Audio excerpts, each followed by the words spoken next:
మీ body expire date ఎప్పుడో మీకు తెలుసా? బహుశా మీరనుకున్న దానికంటే అది చాలా దగ్గరలో ఉండొచ్చు.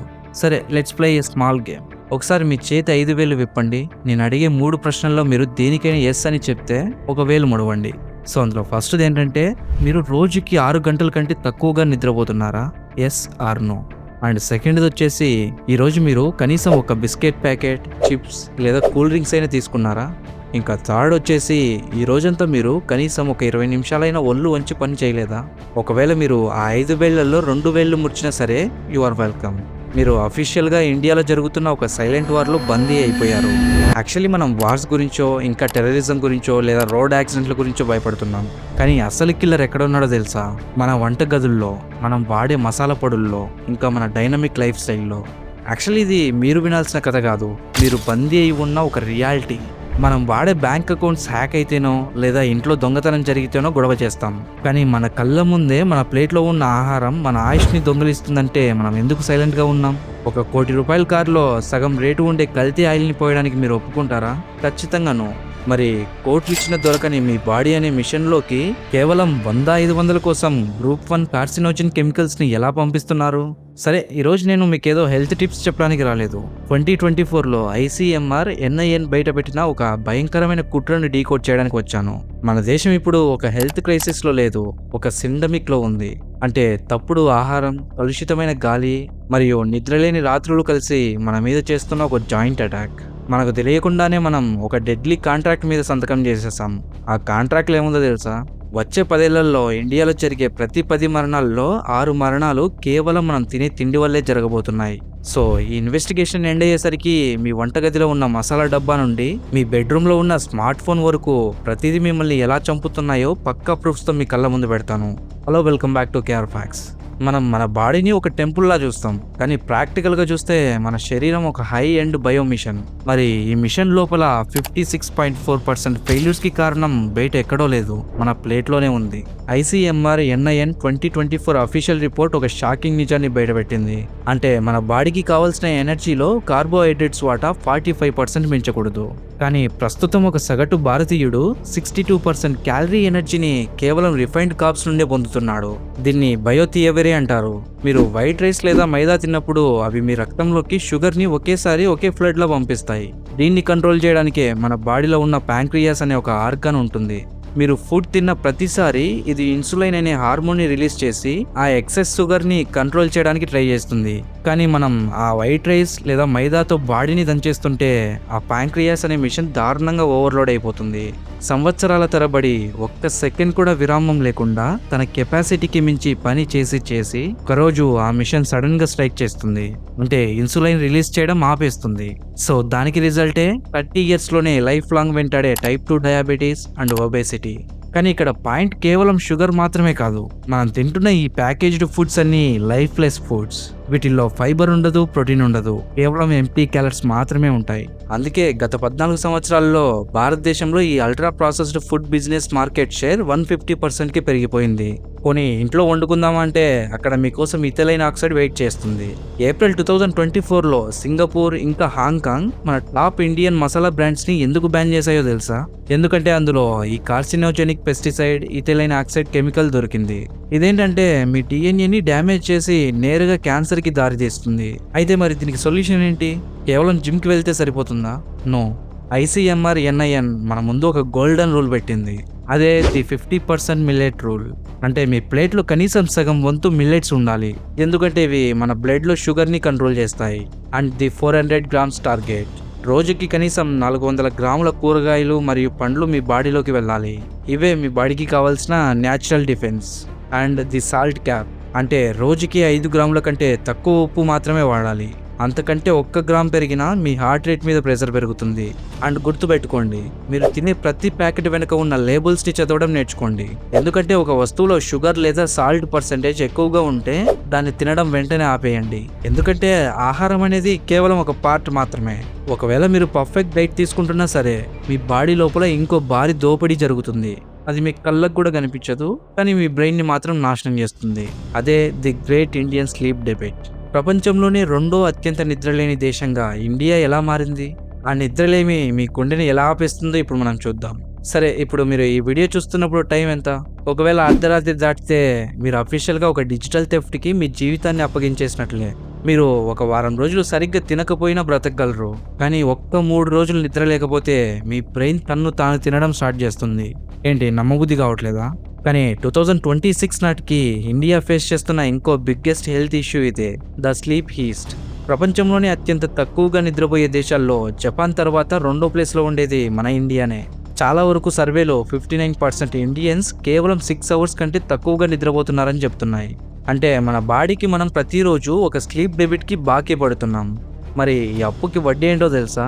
Heart attacks. ఎస్, మీరు విన్నది నిజమే. ఎందుకంటే మన కళ్ళకి స్క్రీన్ నుండి వచ్చే బ్లూ లైట్ చాలా హార్మ్ఫుల్. అంటే మీరు రాత్రిపూట బెడ్ మీద పడుకొని ఫోన్ చూస్తున్నప్పుడు ఆ బ్లూ లైట్ మీ కళ్ళ ద్వారా బ్రెయిన్కి ఇంకా పగలేలే అని అబద్ధం చెప్తుంది. దీనివల్ల నిద్రను తెచ్చే మెలిటోనిన్ అనే హార్మోన్ రిలీజ్ అవ్వడం ఆగిపోతుంది. సో దీనికి రిజల్టే మీరు పడుకున్నా సరే మీ బ్రెయిన్ సేఫ్ మోడ్లోకి వెళ్ళదు. సరే పోనీ ఫోన్ పక్కన పెడదామంటే మన హస్లీ కల్చర్ మనల్ని వదలదు. ఎందుకంటే బెంగళూరు అండ్ హైదరాబాద్ లాంటి సిటీస్లో ఒక సాఫ్ట్వేర్ ఎంప్లాయీ తన ఆఫీస్కి వెళ్ళడానికి రోజుకు 2 నుండి 3 గంటలు ట్రాఫిక్లోనే గడుపుతున్నాడు. ఇంకా ఆఫీస్లో హెవీ వర్కింగ్ అవర్స్. ఇంకెంతే కాకుండా ఇంటికి వచ్చాక మళ్ళీ ల్యాప్టాప్లో మళ్ళీ పని చేస్తారు. సో మనమేమనుకుంటామంటే ఈరోజు నిద్రపోకపోతే ఏమవుతుంది, రేపు సండే కదా ఫుల్గా పడుకుందామని. కానీ హ్యూమన్ బాడీ అలా పనిచేయదు. ఆ ఒక్కరోజు నిద్రలేమి మీ ప్యాంక్రియాస్ని కన్ఫ్యూజ్డ్ చేసి బ్లడ్లో షుగర్ లెవెల్స్ని పెంచేస్తుంది.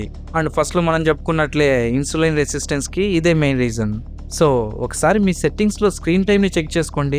అందులో స్క్రీన్ టైం మీ నిద్ర సమయం లైక్ 7 అవర్స్ కంటే ఎక్కువగా ఉంటే మీరు మీ ప్రాణంతో జూదం ఆడుతున్నారు. మరి నిద్రలేమి అనే స్లో పాయిజన్ గురించి మాట్లాడుకున్నాం. ఇప్పుడు ఆ నిద్రలేమి మరియు తప్పుడు ఆహారం వల్ల అసలు గ్రౌండ్ లెవెల్లో జనాలు ఎలాంటి భయంకరమైన వ్యాధులతో చనిపోతున్నారో, ఇంకా వాటి వెనక ఉన్న డైలీ లైఫ్ కాజెస్ ఏంటో ఒక ఇన్వెస్టిగేషన్ రిపోర్ట్ లాగా చూద్దాం. మీరు ఇప్పుడు ఎక్కడ ఉన్నా సరే మీకు చిన్న ఛాలెంజ్. అంటే వీడియో చూస్తూనే మీ హ్యాండ్ సపోర్ట్ తీసుకోకుండా మీరు కూర్చున్న ప్లేస్ నుండి ఒకసారి పైకి లేచి మళ్ళీ కూర్చోండి. కీళ్ళల్లో సౌండ్ వచ్చిందా, లేవడానికి కష్టంగా అనిపించిందా, లేదా చిన్న ఆయాసం వచ్చిందా? ఒకవేళ వస్తే కంగ్రాచులేషన్స్, మీరు హాస్పిటల్కి వెళ్ళాల్సిన అవసరం లేదు. ఎందుకంటే హాస్పిటల్ మీ ఇంటికి వస్తుంది. మీరు రోజుకు 8 నుండి 10 గంటలు కదలకుండా కూర్చునే ఆ కుర్చీయే మీ పాలిట ఒక సైలెంట్ కిల్లర్. మనం వార్స్కి ఇంకా వైరస్కి భయపడుతున్నాం, కానీ అసలు కిల్లర్ బయట లేదు, మన లోపలే ఉన్నాడు. దీన్నే ఎన్సిడి అంటే నాన్ కమ్యూనికేబుల్ డిసీజ్ అంటారు. So ICMR and global burden of disease reports ప్రకారం the proportion of deaths due to non communicable diseases in India have increased from 37.9% in 1990 to 61.8% in 2016. అంటే 1990లో ఈ రోగాల వల్ల ఇండియాలో కేవలం 37.9% మందే చనిపోతే ఈరోజు అది ఏకంగా 61.8% దాటేసింది. అసలు ఇండియన్స్ని చంపుతున్న ఆ 4 మెయిన్ డిసీజెస్ ఏంటి అండ్ అవి ఎందుకు వస్తున్నాయి ఇప్పుడు మనం లాజిక్గా చూద్దాం. Ischaemic heart disease and stroke, గుండెపోటు అండ్ పక్షవాతం. ఇండియా ఇప్పుడు ప్రపంచానికి హార్ట్ డిసీజ్ క్యాపిటల్గా మారిపోయింది.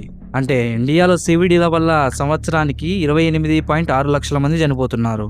మన దేశంలో జరిగే మరణాల్లో సుమారు 27 to 31% సివిడిల వల్లే జరుగుతున్నాయి. అంటే ప్రతి 3 నుంచి 4 మరణాల్లో ఒక మరణం గుండెకి సంబంధించిందే. సో మీరు తినే అల్ట్రా ప్రాసెస్డ్ ఫుడ్స్, రోజుకి 5 గ్రాముల కంటే ఎక్కువ ఉప్పు, ఇంకా గంటల తరబడి ఒకే చోట కూర్చునే సెడెంటరీ లైఫ్ స్టైల్ వల్ల రక్తనాళాల్లో కొవ్వు పేరుకుపోయి గుండెకి బ్లడ్ సప్లై ఆగిపోతుంది. సో దానివల్లే ఇండియాలో గుండెపోట్లు 10 సంవత్సరాల కంటే ముందే వస్తున్నాయి. అండ్ 25% కంటే ఎక్కువ హార్ట్ అటాక్స్ కేవలం 40 ఇయర్స్ ఉన్న యంగ్ పీపుల్ మీద పడుతున్నాయి. నిన్నటి వరకు 60 ఇయర్స్ వాళ్ళకు వచ్చే జబ్బులు ఇప్పుడు 25 to 40 ఇయర్స్ ఉన్న ఏజ్ వాళ్ళకు వస్తున్నాయి. అందులో టైప్ 2 డయాబెటీస్ ఒకటి. సో దీని గురించి మనం ముందే చెప్పుకున్నాం, కానీ ఇప్పుడు చెప్పే ఈ నెంబర్ వింటే మీరు షాక్ అవుతారు. ఐసీఎంఆర్ ఇండియా రిపోర్ట్స్ ప్రకారం ఇండియాలో 10.1 కోట్ల మంది డయాబెటీస్తో బాధపడుతున్నారు. మరో 13.6 కోట్ల మంది ప్రీ డయాబెటిక్ స్టేజ్లో ఉన్నారు. సో దీనికి రీజన్ ఏంటంటే మన రోజువారీ ఆహారంలో కార్బోహైడ్రేట్ చాలా ఎక్కువగా ఉంది. సో అందులో మెయిన్గా white rice and maida refined carbs నుంచి. ఇది ప్యాంక్రియాస్ని ఏళ్ల తరబడి ఓవర్లోడ్ చేసి ఇన్సులిన్ ఉత్పత్తిని దెబ్బతీస్తుంది. సో దీనికి రిజల్ట్గానే చాలా మందికి 30 to 40 ఇయర్స్లోనే లైఫ్ లాంగ్ ఇన్సులిన్ లేదా మందులు అవసరం పడుతున్నాయి. అండ్ ఇంకొకటి వచ్చేసి సిఓపిడి అంటే క్రోనిక్ అబ్స్ట్రక్టివ్ పల్మనరీ డిసీజ్, అంటే ఊపిరితిత్తుల వ్యాధి అని చెప్పొచ్చు. ఇదేంటంటే ఇండియాలో 2వ అతిపెద్ద కిల్లర్లో ఒకటి. సో దీని ప్రూఫ్ ఏంటంటే 2019 డేటా ప్రకారం ఇండియాలో 3.78 కోట్ల మంది ఈ వ్యాధితో బాధపడుతున్నారు. ఇది ప్రపంచం మొత్తంలో సిఓపిడి బర్డన్లో 17.8%. కానీ గ్లోబల్ సిఓపిడి మరణాల్లో భారతదేశం ఒక్కటే 27.3% వాటా కలిగి ఉంది. అంటే మన దేశం ఈ వ్యాధి మరణాలను అన్నిటికంటే ఎక్కువగా భరిస్తుంది. దీనికి స్మోకింగ్ చేయాల్సిన అవసరం లేదు. మన సిటీల్లోని భయంకరమైన ఎయిర్ పొల్యూషన్, ధూళి, బయోమాస్ ఇంధనాలు ఊపిరితిత్తులను పాత ఫిల్టర్లా చేసేస్తున్నాయి. సో ఇప్పుడు గాలి పీల్చుకోవడం కూడా ఒక యుద్ధంలా మారిపోయింది. ఇదంతా ఒక ఎత్తు అయితే ఈ రోగాల వల్ల మన దేశానికి జరగబోయే ఎకనామిక్ బర్డెన్ ఇంకో ఎత్తు.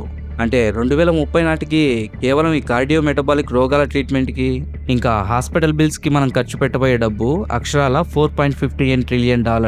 అంటే దాదాపు 380 లక్షల కోట్లు. ఈ రోగాలు వస్తే చనిపోవడం కంటే ఇంకొక భయంకరమైన శిక్ష ఏంటంటే ఒక మిడిల్ క్లాస్ ఫ్యామిలీ తమ లైఫ్ లాంగ్ సేవింగ్స్ని కేవలం మందుల బిల్స్కి తగలేయడం. సో మనం మారము అంటే హాస్పిటల్స్ అన్ని కార్పొరేట్ కంపెనీల్లాగా కాసులు రాల్చుకుంటాయి. డెసిషన్ అయితే మీ చేతుల్లోనే ఉంది. అండ్ ఇదంతా విన్నాక మీలో చాలా మందికి మనసులో కొన్ని థాట్స్ రన్ అవుతూ ఉంటాయి. ముందుగా బ్యాచిలర్స్, మేము పీజీలో ఉంటాం, మాకు వండడం రాదు, అక్కడ పెట్టిందే తినాలి కదా అని మీరు అనొచ్చు. ఇక మరికొందరు హెల్తీ ఫుడ్ అంటే చాలా కాస్ట్లీ, ఆ అవకాడోస్, బ్రోక్లీ, మిల్లెట్స్ మా బడ్జెట్కి సెట్ అవ్వవు అనుకోవచ్చు. ఇంకొందరైతే అసలు సిసలైన మాస్టర్ ప్లాన్ వేస్తారు. అంటే మనకు నచ్చింది తినకుండా భూమిపైన బతికి ఎందుకు, అదేదో తిని చేద్దామని. సరే ఒక నిమిషం ఆగండి. మీరు నచ్చింది తిని చావడానికి రెడీగా ఉండొచ్చు, కానీ మన బాడీ సడన్గా చావదు. అది కొన్ని సంవత్సరాల పాటు హింసిస్తుంది. నచ్చిన బిర్యానీ వదిలేయడం కష్టంగా ఉండొచ్చు, కానీ 40 ఏళ్ళకే వీల్ చైర్లో కూర్చొని నచ్చిన వాళ్ళందరినీ ఇబ్బంది పెడుతూ బ్రతకడం ఇంకా కష్టం. అండ్ ఇక బడ్జెట్ విషయానికి వస్తే హెల్దీ ఫుడ్ అంటే ఖరీదైన సూపర్ ఫుడ్స్ కాదు. ప్యాక్డ్ చిప్స్, కూల్ డ్రింక్స్ మీద మీరు పెట్టిన ఖర్చు కంటే మన లోకల్ మార్కెట్లో దొరికే రాగులు, జొన్నలు, ఇంకా సీజనల్ వెజిటేబుల్స్ చాలా తక్కువ రేట్కే వస్తాయి. ఇంకా బ్యాచిలర్స్కి అయితే మీరు బయట తిన్నా సరే డీప్ ఫ్రైడ్ వస్తువులకు బదులుగా స్టీమర్డ్ లేదా గ్రిల్డ్ ఆప్షన్స్ ఎంచుకోవడం మీ చేతుల్లోనే ఉంది. ఒక 10 రూపాయల పండ్ల రసం 20 రూపాయల పఫ్ కంటే చాలా బెటర్. సో మనం చేసే ప్రతి అనారోగ్యకరమైన ఎంపిక మన ఫ్యూచర్ మీద మనం తీసుకునే లోన్ లాంటిది. దానికి వడ్డీగానే మన ప్రాణాన్ని చెల్లించాల్సి వస్తుంది. సో ఆ కాంట్రాక్ట్ని ఇప్పుడే చేయించండి. ఈ రియాలిటీ చెక్ విన్నాక మీరు కూడా మారాలి అనుకుంటే ఇప్పుడే కింద కమెంట్ బాక్స్లో ఐఎమ్ రెడీ అని టైప్ చేసి ఈ వీడియోకి గట్టిగా ఒక హైప్ ఇవ్వండి. అండ్ ఈ ఇన్ఫర్మేషన్ని మీ ఫ్యామిలీ వాట్సాప్ గ్రూప్స్లో ఇంకా మీ బ్యాచులర్ ఫ్రెండ్స్కి ఖచ్చితంగా షేర్ చేయండి. వాళ్ళ బాడీ వ్యారంటీని కాపాడండి. అండ్ ఇలాంటి అన్ఫిల్టర్డ్ ఫ్యాక్ట్స్ కోసం మన కేర్ ఫ్యాక్ట్స్ని సబ్స్క్రైబ్ చేసుకోవడం మాత్రం మర్చిపోకండి. సరే మరి ఇంకొక ఇన్వెస్టిగేటివ్ రియాలిటీతో మళ్ళీ కలుద్దాం. అప్పటి వరకు స్టే సేఫ్, స్టే హెల్తీ. జై హింద్.